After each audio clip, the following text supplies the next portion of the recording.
quand tu guéris, t'es adulte avec ton âme d'enfant.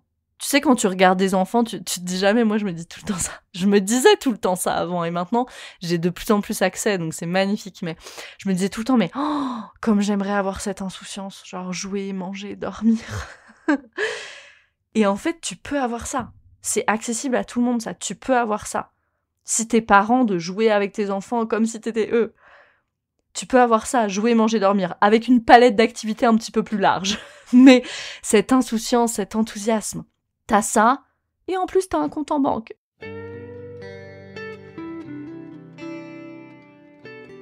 Bienvenue dans Pas de soucis, le podcast pour se libérer de l'anxiété avec Camille Thomas. Je suis Camille et avant d'être coach de santé, j'ai été une grande anxieuse. Je me suis libérée de l'anxiété le jour où j'ai compris que ce n'était pas dans ma tête. Pas de soucis, c'est le podcast pour celles et ceux qui sont fatigués par tout ce qu'ils ont essayé et qui savent qu'ils ont le pouvoir de guérir de l'anxiété naturellement. Alors si tu veux vivre sans anxiété et que tu as l'intuition qu'on ne t'a pas tout dit, ce podcast est pour toi. Je te retrouve tous les lundis pour explorer les pistes qui te permettront d'accéder au calme à l'intérieur de toi. Bienvenue dans cet épisode, je suis hyper heureuse de vous retrouver, de te retrouver pour cet épisode sur les 9 bénéfices de la guérison. J'espère que ta semaine a bien commencé, moi c'est le cas. En fait j'enregistre ces épisodes un petit peu en avance, donc je triche en disant ça. Mais j'espère que ta semaine a bien commencé en tout cas. Parlons de la guérison. Je me suis rendu compte que je parlais beaucoup de à quoi ça ressemble l'anxiété et pourquoi est-ce qu'on a de l'anxiété et pourquoi est-ce qu'on réagit de telle et telle façon et pourquoi est-ce qu'on est activé, etc.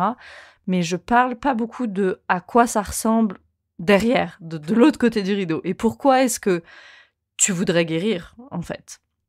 Et si je veux te convaincre de faire le travail sur toi, peut-être même de travailler avec moi, il faut que j'en parle.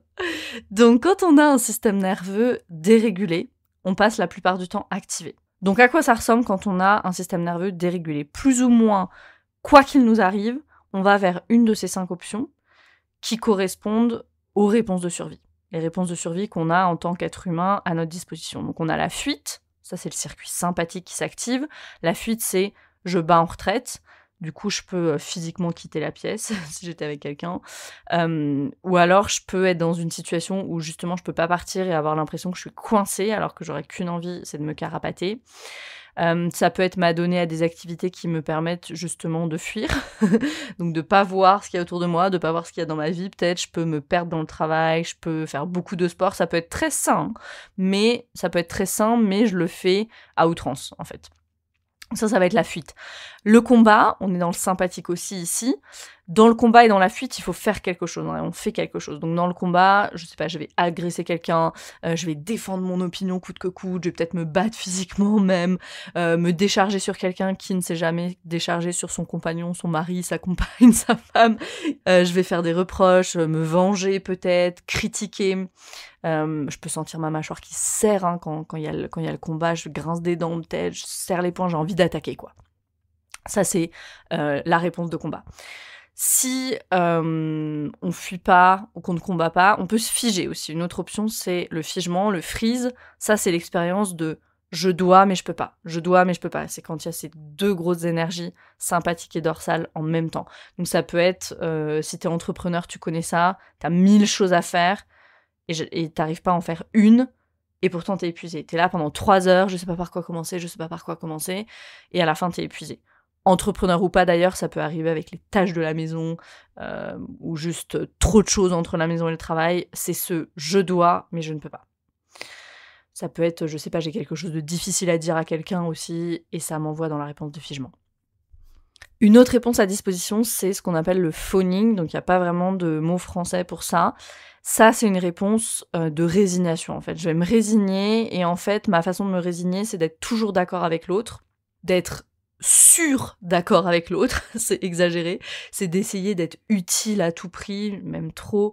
Vraiment, le souci, là, c'est de rendre l'autre heureux. En fait, le phoning, on essaye de charmer la menace, en fait. Et on dit, ok, ça va être peut-être faire des compliments à quelqu'un, même si on les pense pas vraiment, en se disant, comme ça, au moins, je suis safe, peut-être qu'il va pas s'intéresser à moi, je détourne l'attention de moi, et c'est parfait comme ça.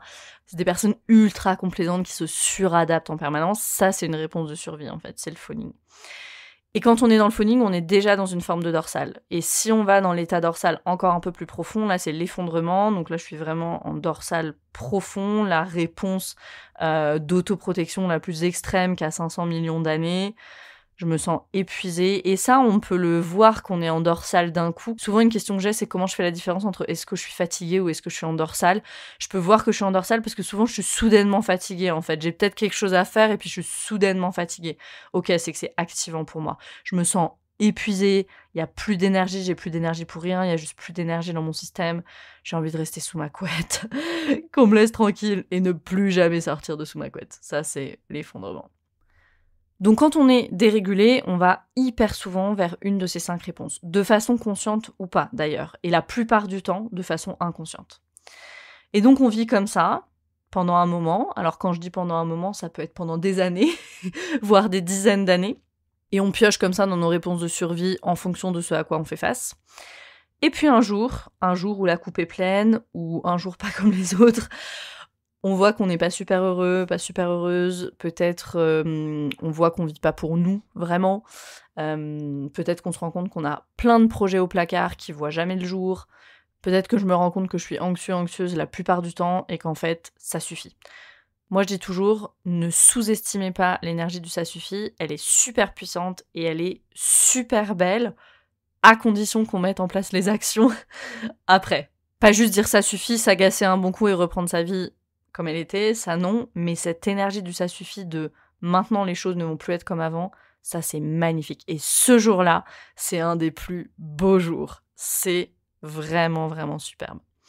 Parce que la vérité, c'est qu'il y a plein de bénéfices à la guérison auxquels on pense pas forcément quand on se met en chemin, quand on est au début du chemin ou même quand on est sur le chemin. Et je pense que c'est super important d'en avoir conscience parce que ça peut être très, très motivant et si tu es sur le chemin, ça peut vraiment t'encourager à continuer. Mais avant ça, avant de s'engager sur le chemin de guérison, généralement, on est soit plutôt rigide, soit plutôt chaotique. Donc on va pencher plutôt du côté rigide ou plutôt du côté chaotique. C'est comme ça que Dan Siegel, il définit ce qu'il appelle l'absence d'intégration, je vais revenir dessus, et donc l'absence de bien-être. Et ça, c'est le résultat du trauma. Pourquoi ? Parce qu'on continue à réagir à ce qu'on a vécu très tôt, souvent dans l'enfance, à ce qu'on a vécu dans l'enfance, et ce qu'on fait souvent, c'est qu'on le surcorrige, ce qu'on a vécu dans l'enfance, en penchant d'un côté ou de l'autre, donc du côté chaotique ou du côté rigide. Donc on est sans cesse d'un côté ou de l'autre de la rivière. Dan Siegel, il parle de la rivière de l'intégration. Et ce qu'on veut, c'est qu'on veut pas être coincé sur l'une ou l'autre des rives, ce qu'on veut, c'est vraiment être dans le flot, au milieu. Je vais prendre un exemple pour illustrer ce chaotique versus rigide. Mettons que je suis à la plage, ok ? La personne rigide, ça va être la personne qui reste sous son parasol, qui garde ses vêtements, qui a sa casquette, qui a 3 tonnes de crème solaire, qui est assise là, qui regarde personne, qui va pas dans l'eau, voilà, qui bouge pas, je veux surtout pas voir ce qui se passe autour de moi parce que c'est trop. Ça, c'est la rigidité. L'illustration du chaotique, ce serait plutôt la personne qui va dans l'eau, qui court dans l'eau, qui s'ébroue dans l'eau, mais en fait qui va beaucoup trop loin et qui presque se noie, et là c'est beaucoup trop. Donc ce qu'on veut, c'est ni l'un ni l'autre. Ce qu'on veut, c'est être sur le bord, peut-être là où j'ai encore pied, où j'ai pas trop pied mais c'est pas trop loin, je suis dans l'eau, je joue avec les vagues, je peux me laisser aller, je me sens complètement en sécurité. En même temps, il y a de l'énergie qui est là, il y a de l'émulation, mais je me sens complètement en sécurité. Je vais prendre mon sandwich, je reviens, je suis avec des gens, je fais peut-être connaissance de gens que je connais pas, je sens le soleil sur ma peau, etc., etc. J'ai la full expérience de la plage. Et ça, c'est l'intégration. Je suis ni dans la rigidité, ni dans le chaos. Donc dans la vraie vie, ça donne quoi, ça ? Un exemple de quelqu'un de plutôt rigide du côté évitant des choses. Mettons une personne qui vient me voir en coaching et qui me dit « Camille, moi j'ai plein de projets, mais j'arrive pas à sortir de ma coquille. J'arrive pas à sortir de ma coquille, moi je suis bien chez moi, je suis bien quand je suis dans mon canapé ou je suis bien quand je suis sous la couette, c'est encore mieux quand il y a personne qui me parle. La connexion avec les autres, je trouve ça hyper dangereux, j'arrive pas à me sentir safe avec les autres. Exprimer mes émotions, c'est vraiment pas facile. Même savoir ce que je ressens, en fait, c'est pas facile. Souvent, je sais pas ce que je ressens. Et j'ai besoin que les choses, elles soient sous contrôle, elles soient organisées, qu'on n'interfère pas trop dans mon quotidien bien organisé, ça me rassure. Souvent, ça va être une personne qui, du coup, va pas trop se faire remarquer parce qu'elle a sa coquille, même quand elle sort de chez elle, et ça va se voir vraiment dans tous les aspects de sa vie. Faut pas trop se faire remarquer. Ça va peut-être même se voir dans les habits, dans la façon dont elle se présente. Donc voilà, ça va être plutôt le côté rigide, évitant. Moi, je vais prendre mon exemple pour le chaotique parce que j'étais tout le contraire. Et c'est important de noter ici que souvent, on est rigide dans certains domaines de notre vie et on est chaotique dans d'autres domaines. Donc, on peut vraiment avoir se désorganiser, en fait. Et souvent, on est désorganisé, comme dans l'attachement, mais avec une grande tendance. Donc, moi, j'avais les deux, mais plutôt chaotique. Donc, j'étais toujours dans le faire, toujours en lien avec les autres, justement. Je voulais pas être seule. Oh là là, être seule. Terrible d'être seule. Je voulais pas être seule. Ça me mettait dans une anxiété monstre de juste me retrouver face à moi-même. Et si je me retrouvais seule, il fallait que je fasse quelque chose pour surtout occuper ma tête. Je performais. Je performais dans les études. Après, j'ai emmené ça dans l'entrepreneuriat où j'ai performé. J'avais besoin d'être reconnue en permanence. Je faisais énormément de choses. Je mettais énormément d'actions en place. Mon mantra, c'était better done than perfect. Donc, vaut mieux que les choses soient faites plutôt qu'elles soient parfaites ou pas faites. Et c'était vraiment genre, je mets plein de choses en place, je fais plein d'actions, un peu comme vous savez quand on lance un chewing-gum au mur et puis on voit ce qui tient, quoi. On voit ce qui va coller au mur, ce qui colle pas au mur, c'est pas grave. Et puis on lance plein de trucs et puis on voit we see what sticks, on dit en anglais. Et c'est comme ça que je gérais mon activité. Donc pas étonnant que j'étais épuisée. L'entrepreneuriat, c'est normal que ce soit chaotique au début, mais à ce point-là, c'était clairement pas durable. Et d'ailleurs, je ne me reposais jamais, je prenais pas soin de moi, du tout. Enfin, en fait, je prenais pas soin de moi. Je prenais soin de moi, mais pour les autres, pas pour moi. Par exemple, c'était hors de question, il y a eu toute une période de ma vie où c'était hors de question que je sorte sans mon petit foulard, mon mascara, tout bien fait, blablabla. Fallait renvoyer cette image vraiment de la personne qui performe à tous les endroits de sa vie. Le pire pour moi, ça aurait été que les autres sachent que j'ai des faiblesses.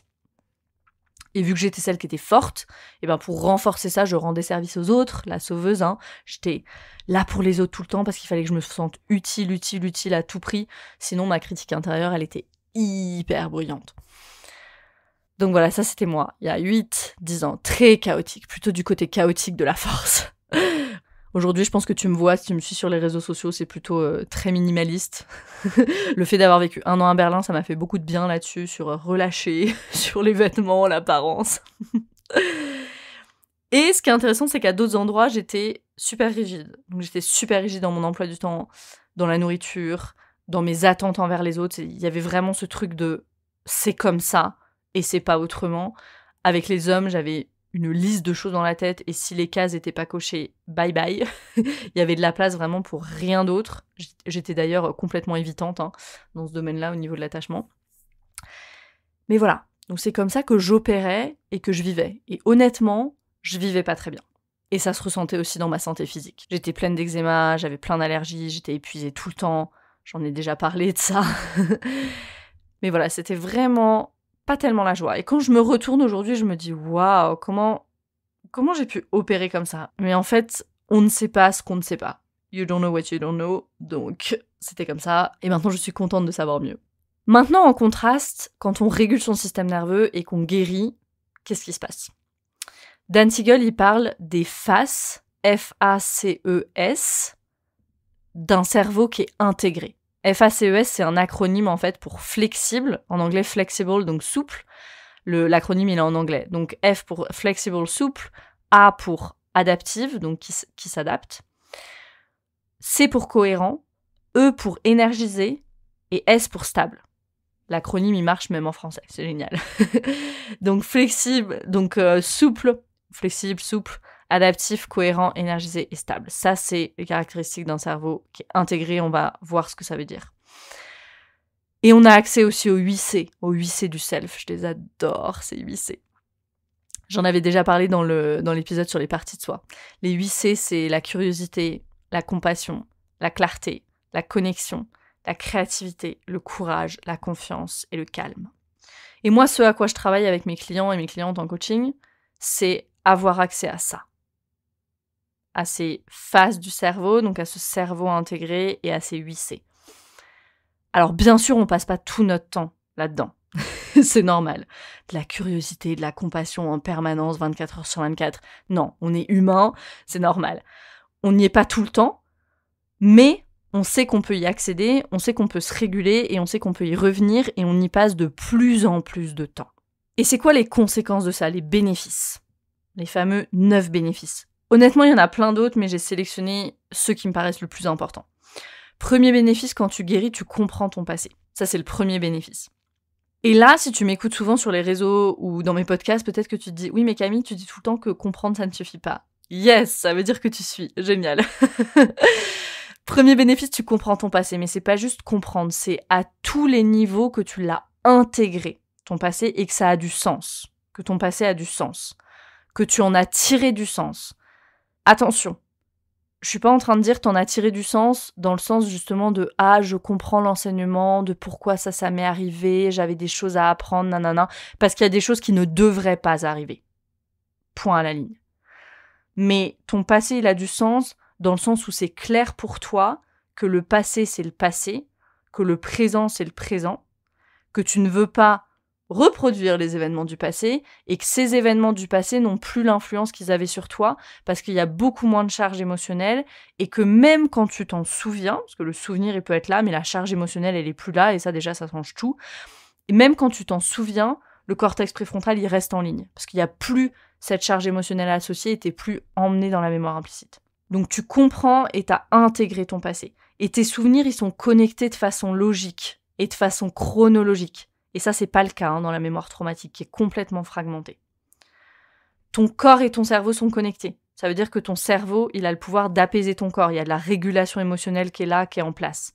Ton hémisphère gauche et ton hémisphère droit sont connectés. Ça veut dire que tu peux à la fois être dans l'analyse et à la fois être dans quelque chose de beaucoup plus créatif, être dans le flow. Tu peux aussi bien planifier qu'exprimer tes émotions. Tu as toutes les fonctions qui sont disponibles. Donc t'es ni du côté chaotique, ni du côté rigide, t'es dans le flow au milieu, ce fameux milieu de la rivière, ce flow dont parle Dan Siegel. Et quand t'as ça qui est en place, cette régulation émotionnelle, deuxième bénéfice, ça fait que tu gères beaucoup mieux tes émotions. Alors, les émotions, elles sont là pour être exprimées et processées. Les gérer, ça veut pas dire les réprimer, on est bien d'accord, elles sont là pour être exprimées et processées. Et ça, t'arrives à le faire, t'es plus dans le mouvement systématique de repousser tes émotions, tu les accueilles et tu les processes, et ça fait que tu es beaucoup moins réactive. Et si je suis moins réactif, ça veut dire quoi? Ça veut dire que mes relations s'améliorent énormément. Ma relation aux autres, mais ma relation à moi-même aussi, qui est bien meilleure. Et ma critique intérieure, qui est beaucoup moins présente. Pourquoi? Parce que j'ai accès à la curiosité, à la compassion. Quand il y a une émotion qui émerge, je peux être présente avec elle, avec compassion. Waouh! Et du coup, je peux faire exactement la même chose dans ma relation aux autres aussi. Donc le deuxième bénéfice, c'est de mieux gérer ses émotions, et le sous-bénéfice de ça, c'est une grande amélioration dans ma relation aux autres et à moi-même. Juste déjà ça, si je m'arrête là avec ces 2 premiers bénéfices de la guérison, juste ça, moi je serais en mode, où est-ce qu'on signe? Où est-ce que je signe pour ça? Mais on va continuer parce que ça s'arrête pas là. Troisième bénéfice, t'as de la place pour penser au futur. Alors, je sais que quand on est anxieuse, on est déjà tout le temps dans le futur. Donc, je ne parle pas de ça, je ne parle pas de ce futur fait de scénarios catastrophes. Ici, je parle vraiment de planifier avec intention son futur, parce que maintenant, ça y est, tu sais ce que tu veux pour toi-même, et qu'il y a de la place pour ça.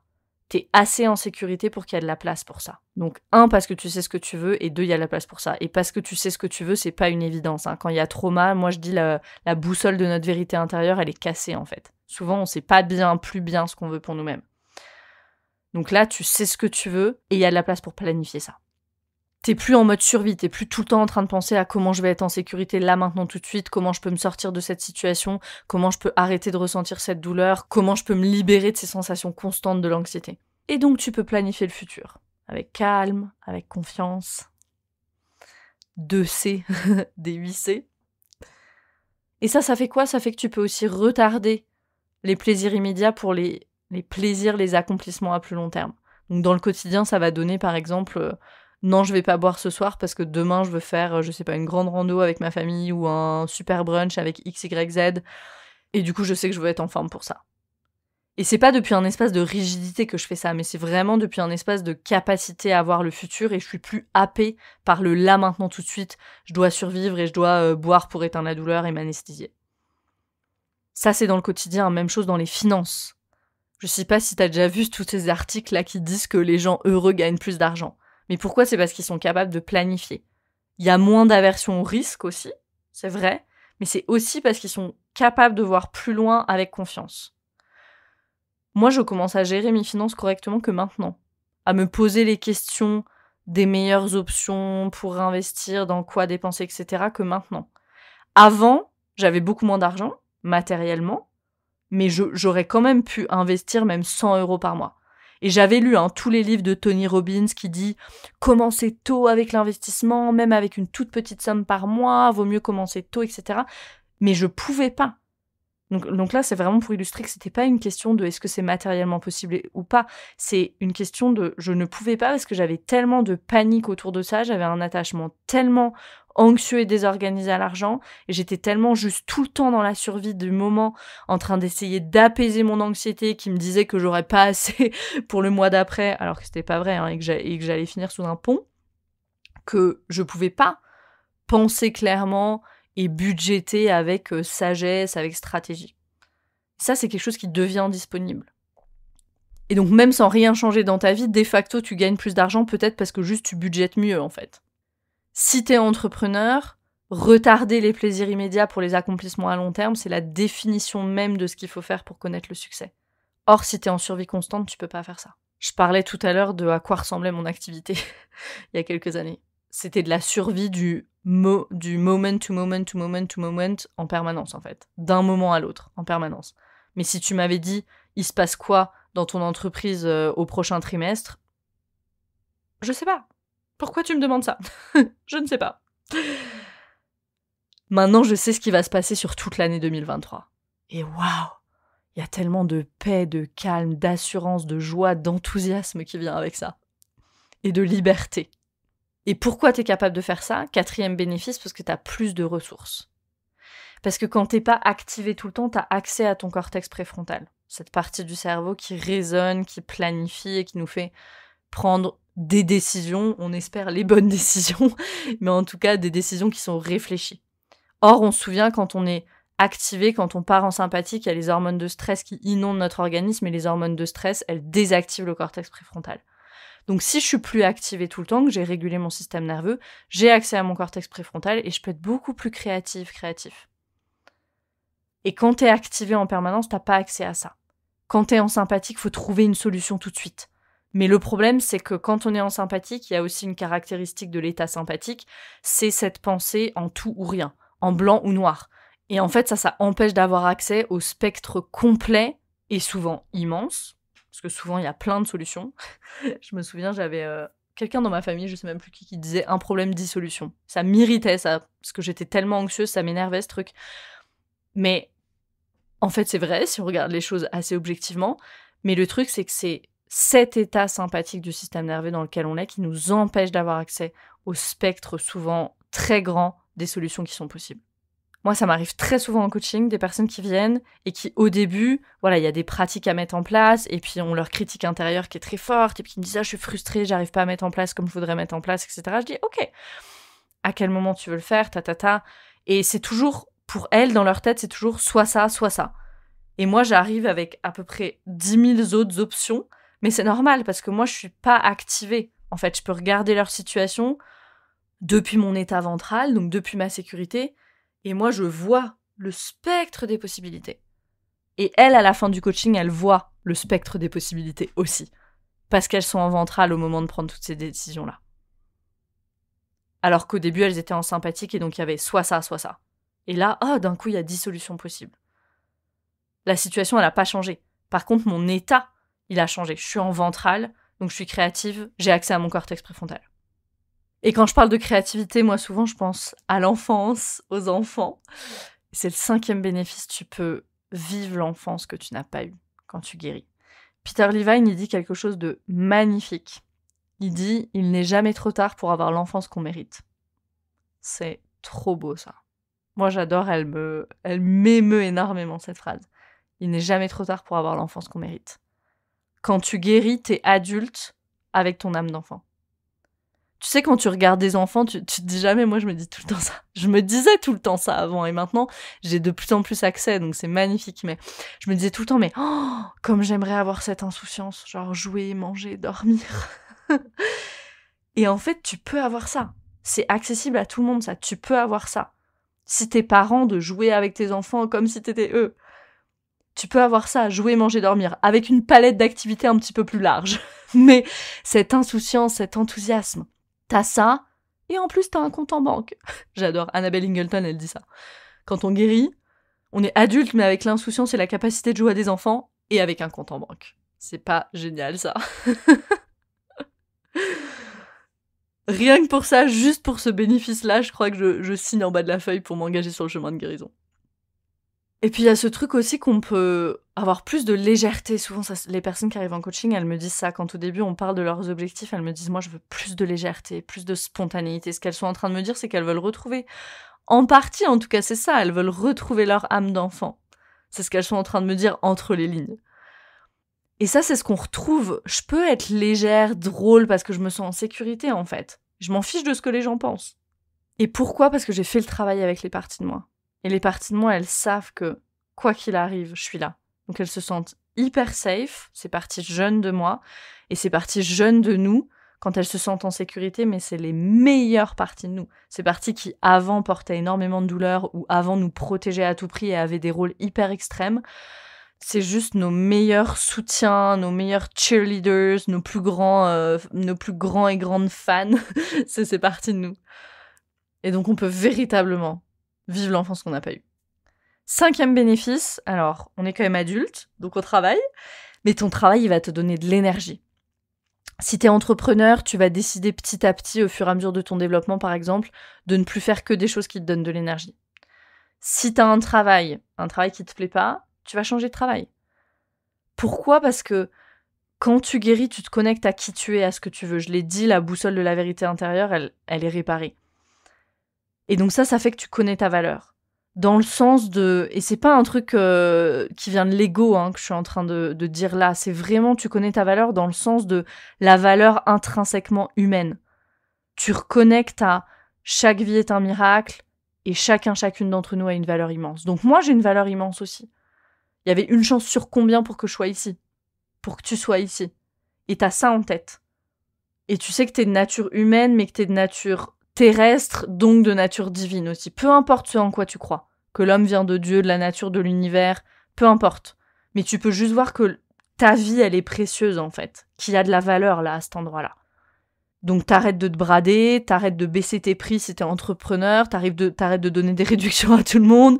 Si t'as un travail, tu te contentes plus d'un travail qui ne te nourrit pas. C'est ça qui va se passer quand tu reconnectes à cette valeur intrinsèque. Et du coup, le cadeau, c'est que tu vas faire des choses qui te donnent de l'énergie. Et ce sujet-là du travail, il est très en lien avec le 7e bénéfice, c'est que tes limites, elles sont en place. Ça veut dire que tu ne laisses plus entrer n'importe qui et n'importe quoi, et n'importe quoi peut y avoir un travail là-dedans, dans ta vie. Les limites qui sont en place, c'est à la fois une étape essentielle de la guérison, donc c'est une étape de la guérison, et en même temps, c'est une conséquence, un bénéfice de la guérison. Tu te contentes plus. C'est pas ok de mal manger, il y a plus n'importe quoi qui rentre dans mon corps. C'est pas ok de me laisser dire certaines choses. C'est pas ok de faire tous les jours pendant 8 heures quelque chose qui a pas de sens pour moi. Et c'est pas de l'ego mal placé, encore une fois, ou du positivisme poussif, c'est juste, je sais que je mérite de vivre ce que j'ai envie de vivre. Pourquoi ? Parce que je me suis libérée de la honte qui vient avec le trauma. Et tu vois cette association hyper puissante des deux choses. Je sais que je mérite de vivre ce que j'ai envie de vivre et en même temps, j'ai de la place pour planifier le futur avec calme et confiance. Magnifique. Et donc, il y a en même temps de la gratitude pour ce que j'ai déjà. Il y a de la compassion de ne pas être encore là où je veux être. Et il y a aussi la confiance que je vais pouvoir aller vers ça et que je vais pouvoir, au fur et à mesure du chemin, affiner, poser des limites qui sont de plus en plus justes pour moi. Et de toute façon, ces limites, elles évolueront avec toi. Et ces limites, d'ailleurs, on les pose face à l'extérieur, mais on les pose aussi face à nous-mêmes. Un gros morceau pour moi, par exemple, c'était de poser une limite de me reposer. Et ça, c'était de moi à moi. Mais j'étais tellement drivée par des parties managers de moi qui ne me laissaient pas me reposer, parce qu'elles protégeaient une partie de moi qui pensait que j'étais nulle, et que si j'étais pas tout le temps en faire, personne ne m'aimerait, que je pouvais pas me reposer. Et donc quand j'étais fatiguée, je mangeais. Maintenant, quand je suis fatiguée, je me repose. C'est beaucoup plus aligné, ça a beaucoup plus de sens. Prendre soin de moi pour moi, me reposer, ça a été des gros morceaux pour moi, ça. Ça peut paraître rien, mais c'était des morceaux énormes. Et ça fait partie de la guérison, ça. Et ça fait partie des limites internes que je pose pour moi-même. Un autre bénéfice, peut-être un des plus beaux, c'est que quand tu te mets en chemin et que tu guéris, ça s'arrête là. Ça s'arrête avec toi. Tu guéris le trauma générationnel. Tu guéris le trauma qui se passe depuis tes grands-parents, tes arrière-grands-parents et qui se passe de génération en génération en génération. Surtout pour les personnes qui sont parents, qui sont des papas, des mamans, juste waouh. Tu guéris le trauma générationnel, ça s'arrête là. Ce que tu as vécu, tu vas pas le passer à tes enfants. Et eux, ils auront pas du tout la même expérience que toi. Et c'est un des plus beaux cadeaux que tu puisses leur faire. Et le 9e bénéfice que j'ai sélectionné pour les besoins de l'épisode, encore une fois, il y en a plein d'autres, mais c'est de sentir cette connexion. De sentir cette connexion avec les autres, avec la nature, avec tout en fait. Tout en sachant très bien qui je suis. Parce que j'ai mes limites en place. Et en même temps, je peux être tellement connectée. Parce que j'ai ce sens profond des limites qui sont basées sur ma vérité intérieure, parce que j'ai réparé la boussole de la vérité intérieure, parce que ces limites, elles sont en place, je peux être super en connexion avec les autres.